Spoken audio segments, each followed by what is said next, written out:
Hello and welcome once again to the Hellraiser blog with me, Mickey Elliott, the lovable larrikin. Um, Today's Hellraiser blog comes from Italy, where I'm on holiday for a week. Still been doing plenty of boxing work in the time I'm here. Boxing world moves on, never stops, and so does the Hellraiser blog. So, what's gone on in the boxing world? I suppose the two big things. First, Kid Galahad getting found guilty of a violation with some sort of performance enhancing drug. I don't know if he was found guilty or they just in his absence sort of found him guilty. But that's going to be catastrophic for his career. I mean, he was on the verge of, big things. Obviously, rated at the top of the European ratings, going places. Actually, a nice guy. I met him in Mayweather's gym last year, and knows his boxing. He's just talking about the guy sparring, and I can hear what he was saying. And I thought, yeah, this guy seems to have he can calculate what's going on quite quickly and understand it. Be a real kick in the teeth for him. I mean, sponsorship wise, that's just going to be terrible. I mean, who wants to sponsor someone that, when you Google the guy's name, first thing that's going to come up now is drugs cheat. Going to be a big problem for Galahad, Barry Awad. Also, I mean, it's just horrible. I mean, for his gym, they're all now probably going to get their collars felt, because the first thing that the authorities think when someone gets found taking something like that, they think it's the trainer. And I know his trainers well, the Ingalls. I'm sure they knew nothing about it, but it won't stop them now. Probably, like I say, getting their collars felt and other boxers in the gym. So it's a bit of an unfair disadvantage. Not the end of the world. I mean, we've seen different boxers that have had bans and come back. Obviously, in the division where he's boxing, super bantamweight, I mean, if you look at history, it's a young man's division. The boxers normally peak early, and it's horrible that he's going to lose those years. Probably his best years going to be spent, watching other people box rather than boxing himself. Anyway, hopefully that he can sort of keep himself together and keep training, and when his ban is over, he can come back and do something good in boxing. But the reason why I mention it in the blog is really, I just pray, look, if you don't know what you're taking in terms of supplements, in fact, it goes further than that. If you don't know what you're taking, find out. Ring your boxing manager. If I manage you, ring me. You can find out. There's a list on the internet, banned substances. Look it up. Make yourself familiar with it. And like I say, it goes further than that. You have to be absolutely certain. If someone hands you a glass of water or a glass of something, you've got to be certain that person that gives it to you is absolutely 1,000,000% trustworthy and got your interest, because a competitor, a rival, someone that's bitter about some, jealous, whatever, they can give you what they want to give you, and then you'll get caught with having taken something that, like Kid Galahad saying, I didn't take this, it was in some medicine or something that someone gave me. You've got to be sure, and the people that are giving you whatever, they have to know, make sure that they're people that are experienced, that understand what the implications of taking certain products are, because it's the boxer that pays. It's some strict liability. They don't look to, if you kill someone, they do look to whether you intended, malice of forethought. Did you want to cause any damage? With PEDs, they don't. If you took it, you're guilty. That's all, and you're in trouble. You're going to get a ban. So make absolutely certain. If you have any doubt at all, ask your manager, please. Don't end up like one of these guys. The other big news, obviously, this week: Tyson Fury going to go and fight Klitschko. Interesting fight for different reasons. If you're British, I'm sure and you like boxing, you'll know Tyson Fury. If you're in America and you're not that familiar with him, or anywhere other than Britain, and you don't really know that much about him, I would say, he boxed a guy I brought in called Nascimento, from Brazil, and I did Nascimento's corner that night, and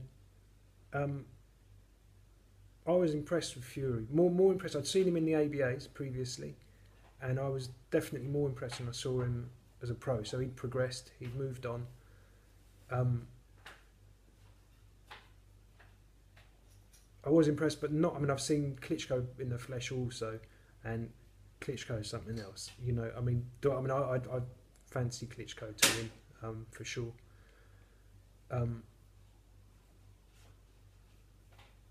Fury isn't a donut, you know. He can fight, but I just think it's maybe, you know, too much of a gulf between where he's boxed before and where he's now heading to fight Klitschko to make a real assessment, because he hasn't boxed the standard of opposition that would be required to actually say, okay, well, I predict. I mean, on what I've seen, I predict Klitschko wins. I don't think he'll win early. I think it'd be late. And Fury seems as game as they come. So I think the crowd will get their money's worth. I think it'll be a good fight.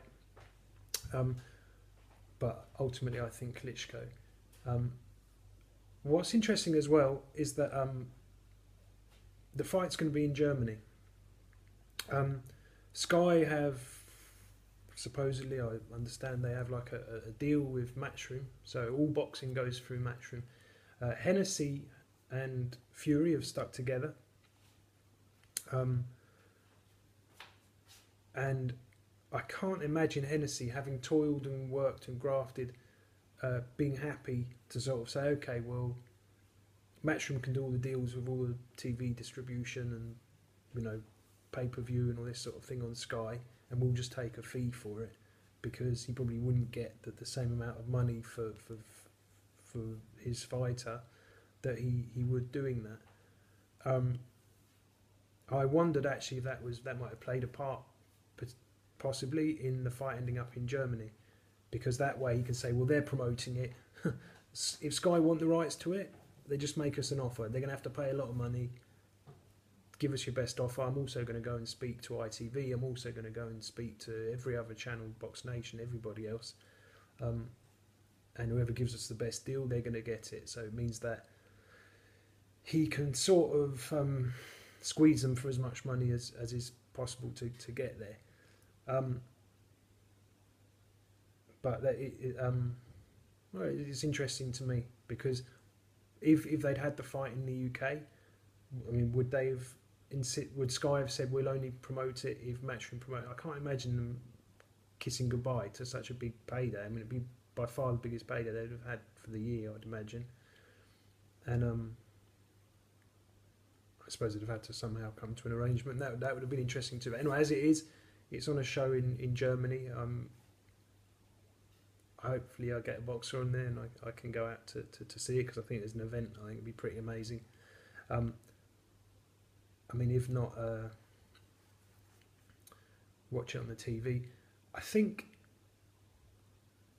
one person you've got to mention is Frank Warren. You know, he's done a lot of good work for Fury. See, when these guys, they fight all the eliminators and the various titles they can fight for going up, there's a stack of sanctioning fees.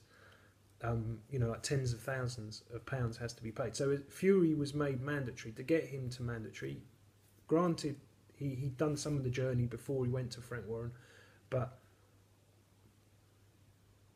you know, Box Nation put Fury on in some big fights that would have cemented his position as number one contender. And for them to have put the financing and the money in place to get him to that point, and obviously they apparently in a way are not part of the deal with the Klitschkos. I haven't seen any of the press conferences. They've not mentioned, they've not promoted anything about it, so I'm assuming you know, Fury's gone off on his own. Well, Fury and Hennessy have gone off on their own. Like I say, I do feel a little bit sort of I don't know for a fact because I haven't spoken to them, but if it was me, I'd have a pretty bad taste in my mouth having ploughed all the money in for them then to go and do their deal without them. But that's boxing, you know. We all have to do and Hennessy is there. He's paid to do that. That's his job. He's there to sort of steer that part of the operation. So you know, no doubt they'd have followed what he said. Okay, anyway, my wife is impatiently walking up and down. She obviously has no idea how important the Hellraiser blog is, but we're going to the beach. So catch you soon, guys. Oh, and watch out on Steve Wood's VIP boxing. You can get it. Go and Google it. You can find it. Larry Ekandayo, who has just signed up to Hellraiser, he's fighting on there tonight. His first fight with us. So I'll be watching from Italy. Guys, thanks for listening. Catch you again soon. Bye bye.